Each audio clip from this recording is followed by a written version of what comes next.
ये कहानी सुनने के बाद आपका मन पूरी तरह से शांत हो जाएगा और आपकी जिंदगी से तनाव खत्म होकर आपका नजरिया सकारात्मक हो जाएगा। तो चलिए आज की कहानी की शुरुआत करते हैं। एक बार एक व्यक्ति बौद्ध भिक्षुक के पास जाता है और कहता है, मैं अपने नगर का एक व्यापारी हूं। मेरा पूरा दिन अपने व्यापार के कामकाज में ही गुजर जाता है, जिसकी वजह से मुझे ज्यादा खाली समय नहीं मिलता। ज्यादा खाली समय ना मिलने और हर समय व्यस्त रहने की वजह से मैं तनाव महसूस करने लगा हूं। पिछले कई महीनों से मैं अपना कोई भी काम ठीक से नहीं कर पा रहा हूं। अब तो किसी भी काम में मेरा मन भी नहीं लगता। मुझे काम को टालने की आदत लग चुकी है। मैं बहुत ही आलसी और चिड़चिड़ा सा हो गया हूं। अपने इन सारी आदतों की वजह से ही मैं आजकल बहुत ही आसान और व्याकुल रहने लगा हूं। कृपया आप मुझे कोई ऐसा तरीका बताएं जिससे पूरे दिन मैं अपने मन को भटकने से रोक सकूं और पहले की तरह अपने व्यापार में मन लगा सकूं। बौद्ध भिक्षु ने व्यक्ति की सारी बातें पूरे ध्यान से सुनी और फिर कहा, तुम्हारी समस्या तुम्हारा काम में व्यस्त रहना नहीं, बल्कि अपने काम को बोझ समझना है। और कोई भी इंसान काम को बोझ केवल तभी समझता है जब वह वर्तमान में चल रहे काम पर ध्यान ना देकर सिर्फ अपने काम के भविष्य के बारे में सोचता रहता है और अपने मन में उसकी योजनाएं बनाता रहता है कि मैं भविष्य में इस काम को ऐसे करूंगा, इसे इतना बड़ा बना दूंगा। और जब इंसान सिर्फ किसी काम के बारे में सोचता रहता है लेकिन उसे पूरा करने के लिए कोई ठोस कदम नहीं उठाता, तो फिर वह उस काम को लेकर तनाव से गिर जाता है और फिर उसे वह काम बोझ लगने लगता है। यह सुन व्यक्ति ने कहा, हम हाथ मन, आपने तो मेरे मन की बात कह दी। मैं भी पिछले कई महीनों से रोज अपने काम पर ध्यान देने की बजाय अपने व्यापार की भविष्य के बारे में सोचता रहता हूं कि कहीं भविष्य में मेरा व्यापार कम ना हो जाए, कहीं कोई दूसरा व्यापारी मेरे व्यापार के इलाकों में कब्जा ना कर ले। और ऐसी कई तरह के नकारात्मक बातें मेरे मन में चलती रहती हैं, जिससे मैं अपने आज के व्यापार पर ध्यान नहीं दे पा रहा हूं। यह सुन बौद्ध भिक्षु ने कहा, हम अपने विचारों में समस्याओं को जितना बड़ा बना लेते हैं, असल जिंदगी में समस्याएं उतनी बड़ी नहीं होती। तुम्हें केवल अपने आज पर ध्यान देने की जरूरत है, बाकी सब अपने आप ही ठीक हो जाएगा।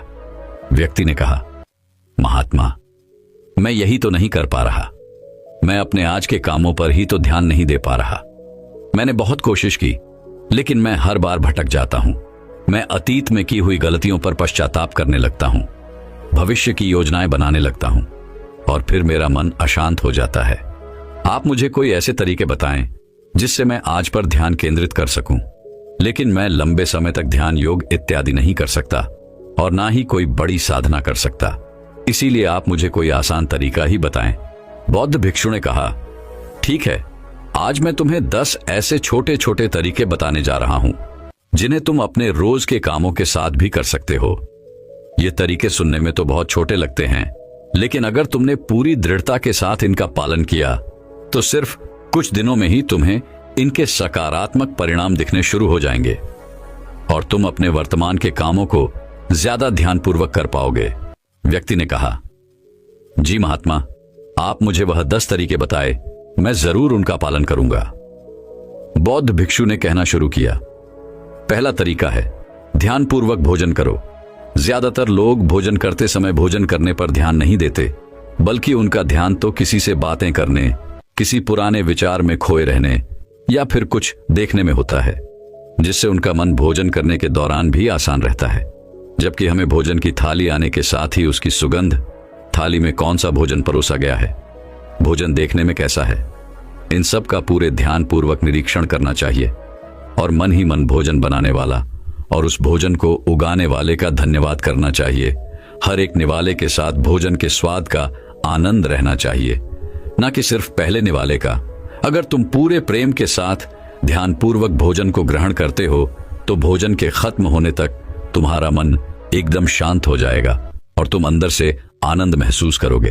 और यही कारण है कि पुराने भारतीय समाज में मौन रहकर भोजन करने की परंपरा रही है, क्योंकि मौन होकर ध्यानपूर्वक भोजन करना भी ध्यान करने का एक तरीका है।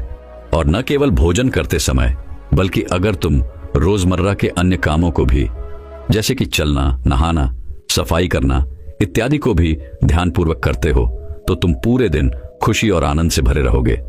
बौद्ध भिक्षु ने कहा, दूसरा तरीका है अपने सांसों पर ध्यान दो।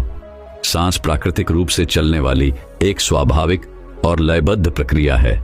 जब हम अपनी आती जाती सांसों पर ध्यान देते हैं तो यह हमें हमारे दिमाग से निकालकर शरीर में ले जाती है। परिणाम स्वरूप हम अपने विचारों की उलझन, भय और चिंताओं से मुक्त हो जाते हैं और यह काम तुम किसी भी समय कर सकते हो। बुद्ध के द्वारा बताई गई विपासना ध्यान विधि में भी अपनी आती जाती सांसों पर ध्यान केंद्रित करने के लिए ही कहा गया है। जब भी तुम तनावग्रस्त हो जाओ या खुद को विचारों में उलझा हुआ पाओ तो तुरंत अपना ध्यान अपनी आती जाती सांसों की तरफ मोड़ दो। कुछ ही पलों बाद तुम महसूस करोगे कि तुम शांत होते जा रहे हो। तुम्हारी सारी उलझने, सारा तनाव गायब हो गया है। और अगर तुम लंबे समय तक अपने सांसों पर ध्यान केंद्रित करने की आदत डाल लेते हो तो तुम खराब से खराब परिस्थितियों में भी खुद को शांत रख पाओगे और अपने वर्तमान के कामों पर ज्यादा लंबे समय तक ध्यान केंद्रित कर पाओगे। सांसों पर ध्यान देना हमें याद दिलाता है कि हम कौन हैं। हमें आभास होता है कि हम वह विचार नहीं हैं जो अभी हमारे अंदर चल रहा है, बल्कि हम तो इससे अलग हैं, इससे ऊपर हैं। दोस्तों, हम केवल अपनी सांसों पर ध्यान देकर बहुत से नए आयामों की खोज कर सकते हैं। हमारे पूर्वजों ने इस पर बहुत काम किया था कि कैसे हम केवल अपनी सांसों पर नियंत्रण रखकर ऐसी ऐसी चीजें कर सकते हैं जो साधारण इंसानी जीवन से परे है। हम अपनी सांसों पर ध्यान देकर खुद को ऐसी स्थिति में ला सकते हैं कि जीवन में आने वाला कोई भी उतार चढ़ाव हमें परेशान नहीं कर सकता। बौद्ध भिक्षु ने व्यक्ति से कहा, तीसरा तरीका है अपने इंद्रियों से जुड़ी हमारी 5 इंद्रियों नाक, त्वचा, जीभ्या, कान और आंखें हमारे शरीर के प्रवेश द्वार हैं। लेकिन जब हम विचारों में खोए रहते हैं तो हम अपनी इंद्रियों को अनुभव नहीं कर पाते कि हमारे आसपास क्या चल रहा है, कैसी सुगंध है, कैसी ध्वनियां आ रही है। जब तक कि यह सारी चीजें इतनी प्रबल ना हो कि यह हमारा ध्यान अपनी ओर खींच ले, हम बस बेहोशी में जिए चले जा रहे हैं। इसीलिए अपने आसपास की चीजों को ठहर कर ध्यान से देखने की आदत डालो। जैसे अपने शरीर से टकराती ठंडी हवा को महसूस करो, बगीचे में खिले रंग बिरंगे फूलों पर ध्यान दो, उनकी खूबसूरती को निहारो, पक्षियों की आवाजों पर ध्यान दो, उगते और डूबते सूरज को कुछ देर ठहर कर देखो। ये सारी छोटी छोटी चीजें तुम्हें तुम्हारे वर्तमान से जोड़ेगी। अगर तुम अपने जीवन में शांति और आनंद का अनुभव करना चाहते हो तो तुम्हें अपने आसपास की चीजों पर ध्यान देना होगा। तुम्हें कुछ पल ठहर कर उन्हें प्रेम पूर्वक देखना और महसूस करना होगा। बौद्धिक कक्षियों ने कहा, चौथा तरीका है अपने मन में उठने वाली नकारात्मक भावनाओं का निरीक्षण करो। परेशान, निराशा या क्रोधित होना हम इंसानों में आम बात है, लेकिन हमें चाहिए कि हम ऐसी भावनाओं के बहाव में ना आए। वही बल्कि जब भी हमारे अंदर किसी भी प्रकार की नकारात्मक भावना उठी तब हमें इन भावनाओं पर ध्यान देना चाहिए। जैसे कि जब तुम्हें गुस्सा आए या कुछ गलत करने का मन करे तो कुछ देर ठहर कर देखो कि उस समय तुम्हारे अंदर कैसे विचार उठ रहे हैं। कुछ देर में तुम महसूस करोगे कि तुम वह विचार नहीं हो, तुम उनसे अलग हो। तुम उन्हें देखते रहो और कुछ ही देर में वह सारे नकारात्मक विचार गायब हो जाएंगे। और अगर तुम हर बार ऐसा ही करते हो तो तुम तुम्हारी भावनाओं पर नियंत्रण करना सीख जाओगे। भिक्षु ने कहा, पांचवा तरीका, अपने मन में उठने वाले हर विचार पर भरोसा मत करो। हमारा मन हर समय अनुमान और धारणाएं बनाता रहता है जो कि सच नहीं होती। जैसे कि जब भी हम किसी व्यक्ति से मिलते हैं या किसी नई चीज को देखते हैं तो तुरंत हमारा मन उसके बारे में अपनी पूर्व धारणाएं बनाने लगता है और फिर उस चीज या इंसान को या तो अच्छा या बुरा बनाकर हमारे सामने पेश करेगा और फिर हम अपने विचारों को सच मानकर उस इंसान या चीज को वैसा ही समझने लगते हैं। और कुछ लोग तो अपनी ही धारणाओं को सच मान लेते हैं और उसी पर अड़े रहते हैं, जबकि हमें खुद को किसी भी प्रकार की पूर्ण धारणा से स्वतंत्र रखने का प्रयास करना चाहिए और पूरी जागरूकता के साथ जो चीज असल में जैसी है उसे वैसे ही देखने का प्रयास करना चाहिए, न कि उसमें अपनी तरफ से अच्छा या बुराई की चादर ढक देनी चाहिए।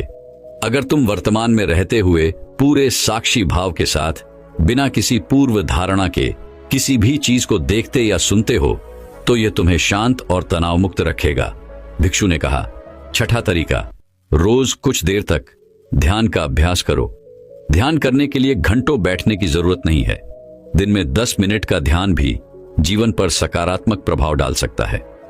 रोज ध्यान करने से हमारे जीवन में नई ऊर्जा, उत्साह, शांति और प्रेरणा का आगमन होता है। हम पूरे दिन अंदर से खुश और शांति महसूस करते हैं। रोज ध्यान करने से तुम स्वाभाविक रूप से अपने वर्तमान के क्षणों में रहना सीख जाते हो। भिक्षु ने कहा, 7वां तरीका जो तुम्हारे पास है उसके लिए आभारी रहो। जिंदगी में खुशी लाने का सबसे आसान तरीका है आभार व्यक्त करना। धन्यवाद अदा करने से न केवल जो चीजें हमारे पास हैं उनसे हमें असली खुशी मिलती है, बल्कि जो हम पाना चाहते हैं उसे पाने का रास्ता भी हमें दिखना शुरू हो जाता है। क्योंकि धन्यवाद के भाव से भरा मन समस्याओं की तरफ नहीं बल्कि उनके समाधान की तरफ केंद्रित होता है। जो भी तुम्हारे पास है उसके लिए इस अदृश्य ब्रह्मांडीय शक्ति का धन्यवाद अदा करना तुम्हारे जीवन को जादुई तरीके से बदल कर रख सकता है। तुम्हें यह सोचना चाहिए कि तुम कितने धन्य हो कि तुम्हारे पास एक निश्चित चीज है। उदाहरण के लिए, तुम्हारे पास एक अच्छा व्यवसाय है और न जाने कितने लोग तुम्हारे जैसा व्यवसाय करने की इच्छा रखते होंगे, लेकिन उनके पास नहीं है। भिक्षु ने कहा, 8वां तरीका, दूसरों की बातों को ध्यानपूर्वक सुनो।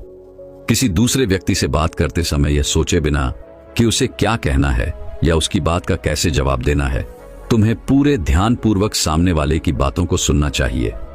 तुम्हें सामने वाले से बात करनी है, उसे जवाब देने के लिए नहीं बल्कि उसकी भावनाओं को समझने के लिए।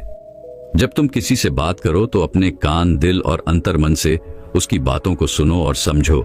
ऐसा करना सामने वाले से तुम्हारे रिश्ते को तो मजबूत करेगा ही, साथ ही यह तुम्हारे लिए एक अभ्यास है अपने धैर्य और एकाग्रता को बढ़ाने का। और जब हम ज्यादा सुनते और कम बोलते हैं तो हम बहुत सी परेशानियों से भी बच जाते हैं, जिससे हमारा मानसिक तनाव भी कम रहता है। और याद रखो, किसी भी इंसान की बातों को ध्यानपूर्वक सुनना उसे सम्मान देने का सबसे अच्छा तरीका है। भिक्षु ने आगे कहा, 9वां तरीका, अपने महत्वपूर्ण कामों के लिए एक समय निर्धारित करो। तुम्हें अपने दिन के कुछ समय को महत्वपूर्ण कामों के लिए निश्चित रखना चाहिए, जैसे काम का समय, नहाने का समय, सफाई का समय, खाने का समय। महत्वपूर्ण कामों को समय के साथ बांटना यह सुनिश्चित करता है कि वे चीजें बिना किसी बाधा के नियमित रूप से होती रहें। दिन के सही समय पर सही काम को करना हमारे जीवन में अनुशासन लाता है और अनुशासन से जीवन में शांति और खुशी आती है। भिक्षु ने कहा, 10वां और अंतिम तरीका, अपने रोजमर्रा के कामों में जागरूकता लाने का प्रयास करो। तुम जब भी किसी काम को करो तो उसे वर्तमान में रहकर करने की कोशिश करो। हर बार तुम्हारा मन अपने विचारों में खो जाएगा, लेकिन तुम्हें फिर से खुद को वर्तमान क्षणों में वापस लाना है।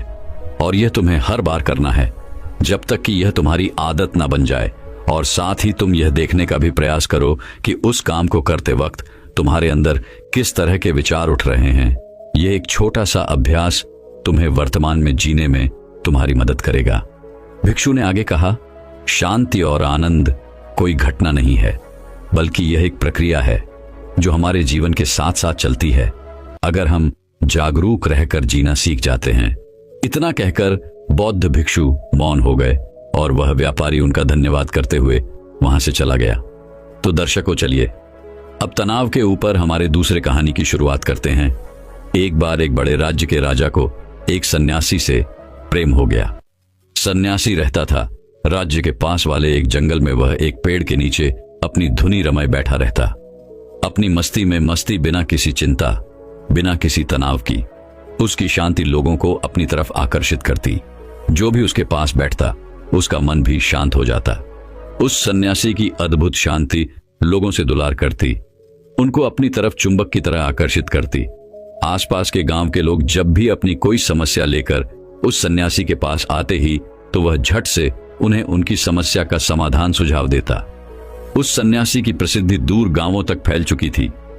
धीरे धीरे यह बात राज्य के राजा तक पहुंची तो एक दिन राजा भी अपने मंत्री के साथ उस सन्यासी से मिलने पहुंचा। सन्यासी की शब्दों की मिठास और अद्भुत शांति ने राजा को भी अपनी तरफ आकर्षित कर लिया। अब तो राजा रोज शाम को राजकाज के कामों से थोड़ा वक्त निकालकर सन्यासी से मिलने आने लगा। धीरे धीरे राजा का सन्यासी के प्रति प्रेम इतना प्रगाढ़ हो गया कि अब तो वह सन्यासी से एक पल के लिए भी दूर नहीं रहना चाहता था।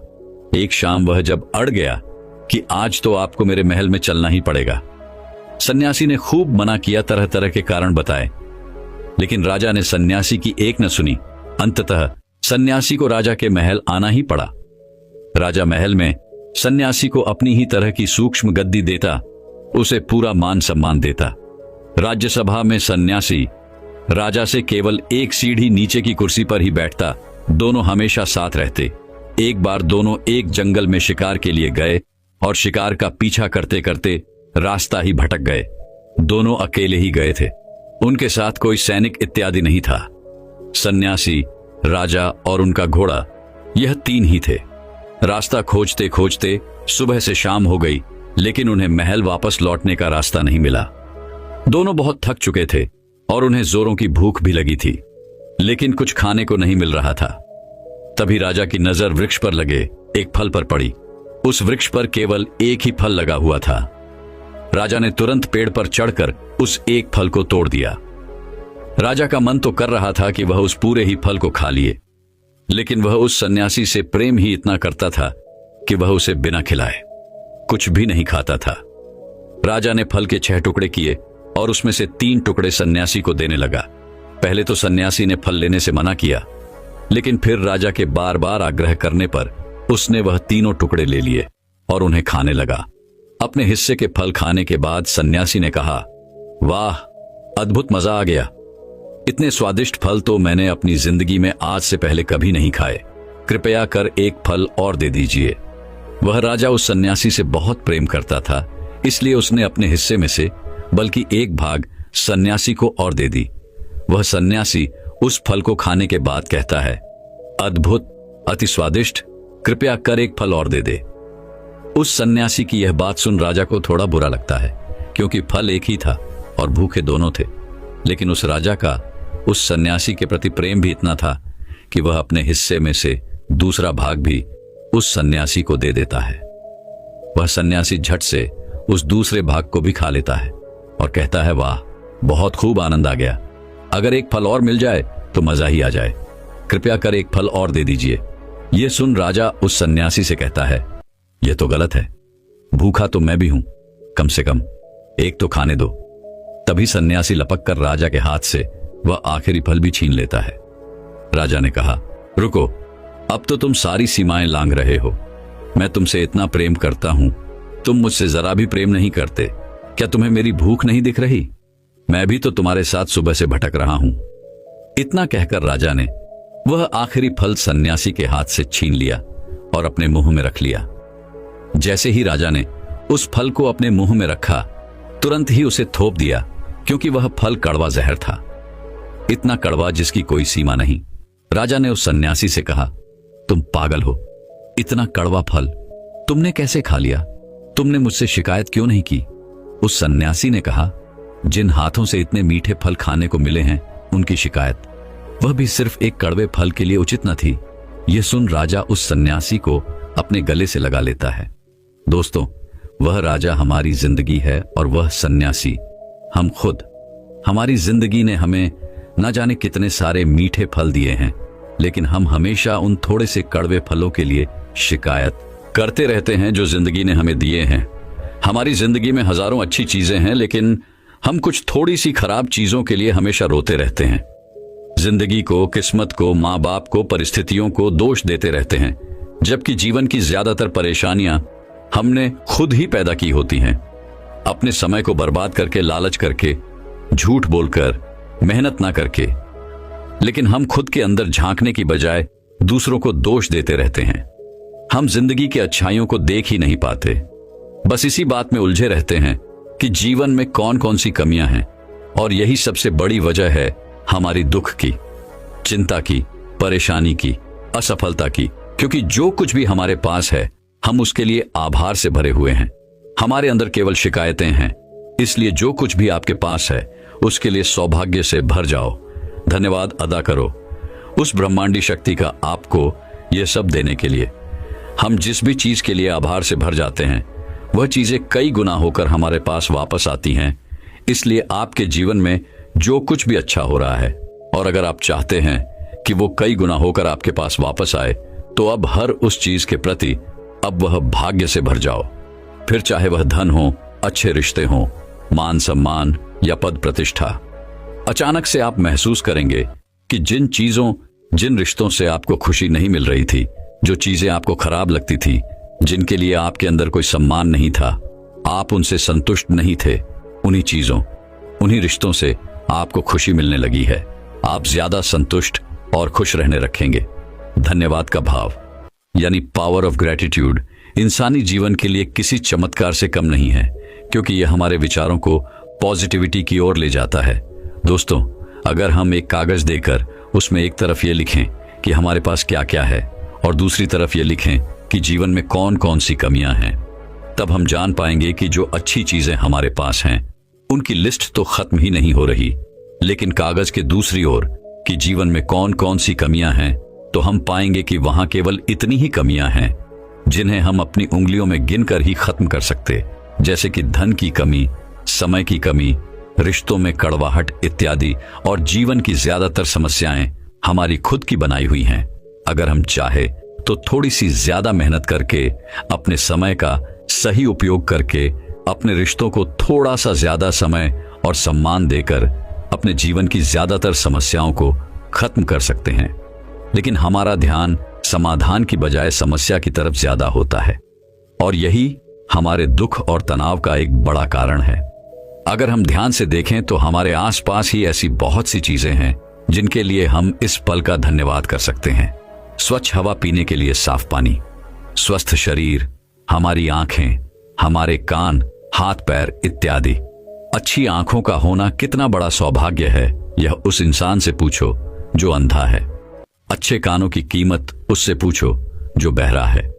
स्वस्थ शरीर का महत्व उससे पूछो जो बीमार है। अगर ऐसे लोगों को एक चीज वरदान प्राप्त करने का केवल एक मौका मिले, तो ये लोग सबसे पहले अपने शरीर को स्वस्थ करने का वरदान मांगेंगे। इसलिए अगर हमारे पास एक स्वस्थ शरीर है तो इसके लिए इस पल का धन्यवाद तो बनता है। अगर आज रात हम अच्छा खाना खा पा रहे हैं तो इसके लिए भी इस पल का धन्यवाद करो, क्योंकि आज रात दुनिया में लाखों लोग भूखे सोने वाले हैं। कम से कम हम उनमें से तो नहीं हैं। पुराने चाइना में एक बहुत बड़ा सन्यासी हुआ, मुझे उसका नाम याद नहीं आ रहा। एक बार वह अपने कुछ शिष्यों के साथ नदी से स्नान कर वापस लौट रहा था। तभी अचानक उसका पैर रास्ते में पड़े एक पत्थर से टकरा गया। उसके अंगूठे में जोरों की चोट लगी और उसका पूरा पैर लहूलुहान हो गया।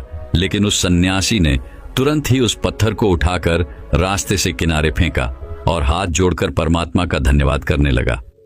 यह देखकर उसके शिष्यों ने पूछा, आप ये क्या कर रहे हैं?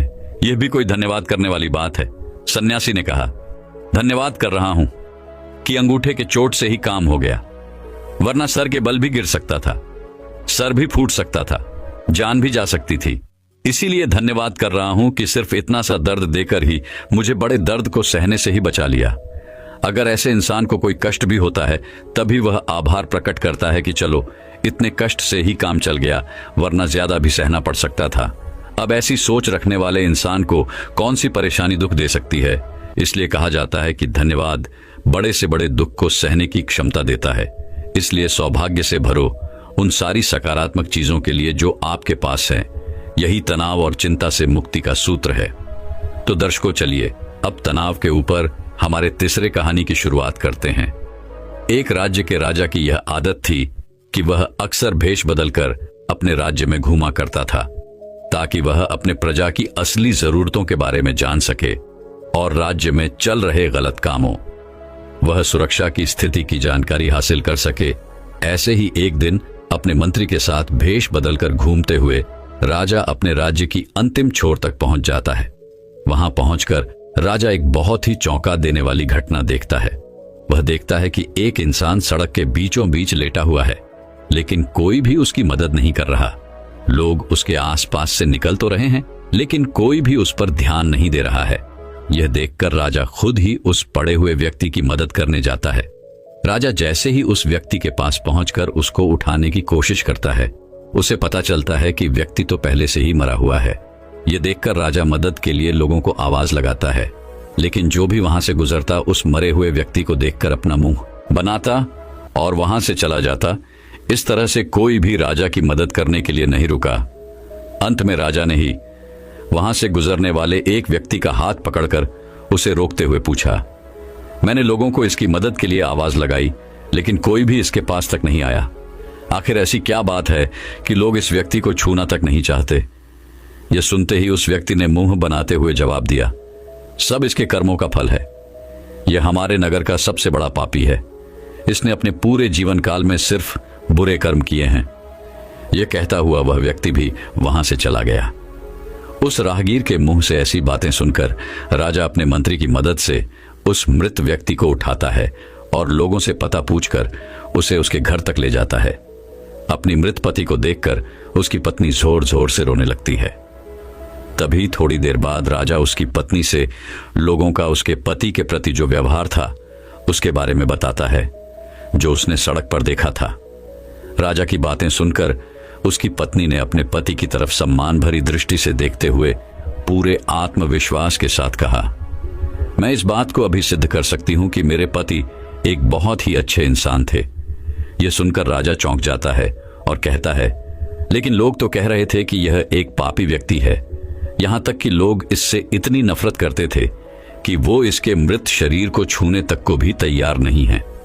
यह सुन उसकी पत्नी ने राजा से कहा, आप सही कह रहे हैं और मुझे भी लोगों से यही उम्मीद है, क्योंकि लोगों ने तो हमेशा ही मेरे पति को गलत जगहों पर जाते हुए देखा है। लेकिन सच्चाई तो यह है कि मेरे पति हर रोज शराब की दुकान पर जाते थे और वहां से शराब की कुछ बोतलें खरीद लाते और फिर उस पूरी शराब को नाली में फेंक देते, ये कहते हुए कि मुझे उम्मीद है कि इससे वो लोग बुरे कर्म करने से बच जाएंगे जो इस शराब को पीने वाले थे। फिर उसके बाद रात में मेरे पति उन स्त्रियों के पास जाते हैं जो देह व्यापार करके अपना जीवन यापन करती हैं। उनमें से कुछ स्त्रियों को वह पूरे रात की कीमत देकर उन्हें दरवाजा बंद कर लेने के लिए कहते, जिससे कम से कम उस रात तो उनके पास कोई न जाए। उसके बाद वह घर वापस आते ही और भगवान का धन्यवाद अदा करते कि उनकी कृपा से ही आज वह कुछ और दो पर हो रहे अत्याचार को कम कर सके और कुछ जवान लड़कों को गलत कर्म करने से रोक सके।